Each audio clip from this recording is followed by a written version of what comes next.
When I stopped making excuses, I started losing weight. So back in 2014, I was, at that point, I had had my moment, that I've had enough moment, but I didn't really make any progress that year. And I think one big reason was I was making a lot of excuses. But luckily that year, I had also started reading a lot of self-help books, like motivational stuff like Brian Tracy, Zig Ziglar, Darren Hardy. If you've never read any of those people, I highly recommend you try them out. What those books did was they really just made me realize I was making excuses. There were people out there who were in way worse circumstances than I was, or who had lost way more weight than I was even wanting to lose. And what was the difference between them and me? I was just making excuses, basically.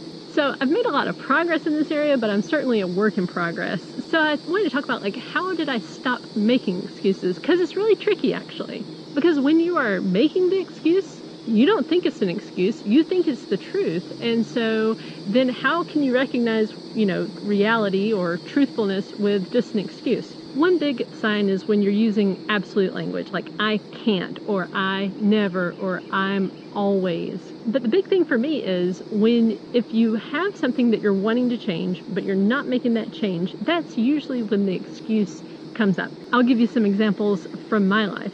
I've always had just a slow metabolism. I've always been overweight. I can't lose weight. Nobody loses weight after they've had their third kid. So the next step is when you realize it's an excuse, you need to prove yourself wrong. So human tendency is to seek out proof that we're right. We're always looking for proof that we're right. We're not trying to prove ourselves wrong. It's just a human thing.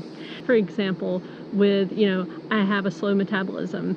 I had to figure out how that's not really true. One thing I love to do is look back in my own life and prove myself wrong. For example, when I was in college, I was at a great weight. I felt great. I was not on a diet. I was eating what I wanted, and I was at a good weight. So I was doing something there. I had the same metabolism back then. But sometimes you might find you can't look back in your own life. Maybe you've always been overweight or something like that. One thing that works for me is to just actively search out people who have done it, whatever the thing is. Like if your thing is you need to lose 200 pounds, seek out those success stories of people who have lost 200 pounds. See how they did it. Prove to yourself that it can be done. One thing for me was once I had 3 kids, I kept hearing, from some people like, oh, you never lose the weight after the 3rd kid, And I started making that excuse, oh, well, nobody loses it after the 3rd kid.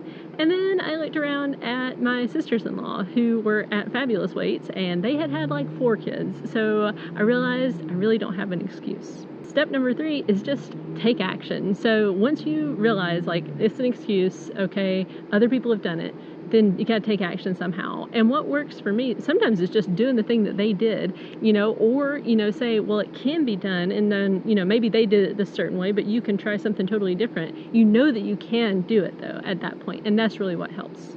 And then the last step is try to stop making that excuse in the future. Keep reminding yourself of that thing that proved it wrong. For example, I still make the excuse, most of the time in my head of, I have a slow metabolism. But then I remember, my metabolism is fine. I was able to lose the weight. Just keep reminding yourself of the proof that you found. Once you stop making excuses, you really start taking responsibility for yourself. And just taking 100% responsibility for where you're at with your weight, or where you're at with your exercise. That's really when you start to take back control. So how have you stopped making excuses? What are some of the favorite excuses that you've made? Thanks for watching. Be sure to like, comment, and subscribe down below.